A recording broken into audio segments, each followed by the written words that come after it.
যে কোনো অপকর্মের বিরুদ্ধে আমার সর্বশ্রেষ্ঠটুকু দিয়ে আমি যুদ্ধ করব।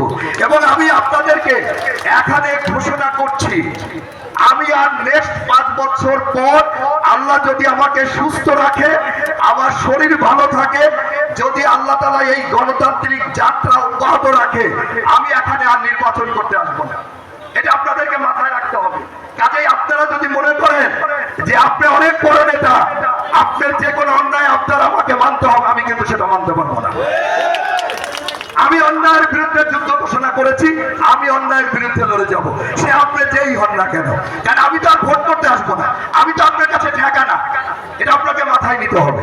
বাংলাদেশ একটা সবার জন্য বাসযোগ্য হবে। এখানে সকল ধর্ম বর্ণ নির্বিশেষে সবাই বসবাস করতে পারে। আমাদের প্রত্যেকেরই একটা নিজস্ব পলিটিক্যাল আইডিওলজি থাকতেই পারে। এক একটা দলের মতাদর্শে আমরা বিশ্বাস করতে পারি, কিন্তু আমরা কারোর বাধা হয়ে দাঁড়াবো না। আমরা সবাইকে নিয়ে একটা বাসযোগ্য সেই সমাজ আমরা দেখতে চাই। প্রিয় উপস্থিতি, আমরা আপনাদের কাছে ইতিমধ্যে আমাদের প্রতিমন্ত্রী সাহেব, আমাদের উপদেষ্টা সাহেব, আমাদের জেলা প্রশাসনের সাথে বিভিন্নভাবে আমাদের কথা হচ্ছে।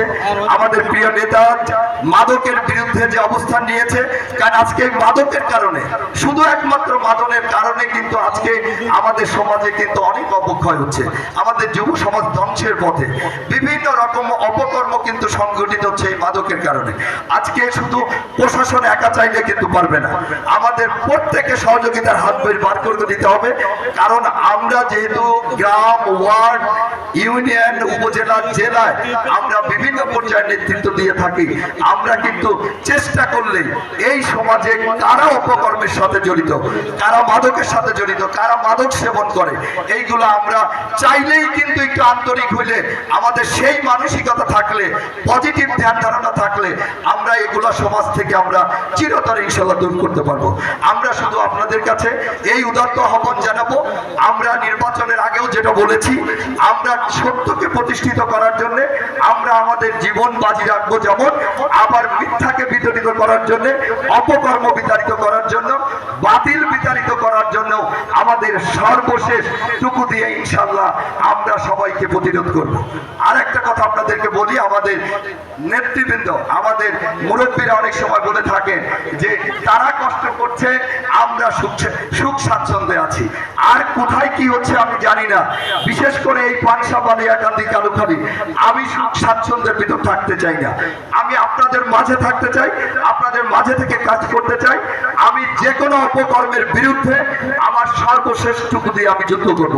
এবং আমি আপনাদেরকে এখানে ঘোষণা করছি, আমি আর নেক্সট 5 বছর পর আল্লাহ যদি আমাকে সুস্থ রাখে, আমার শরীর ভালো থাকে, যদি আল্লাহ তাআলা এই গণতান্ত্রিক যাত্রা অব্যাহত রাখে, আমি এখানে আর নির্বাচন করতে আসবো না।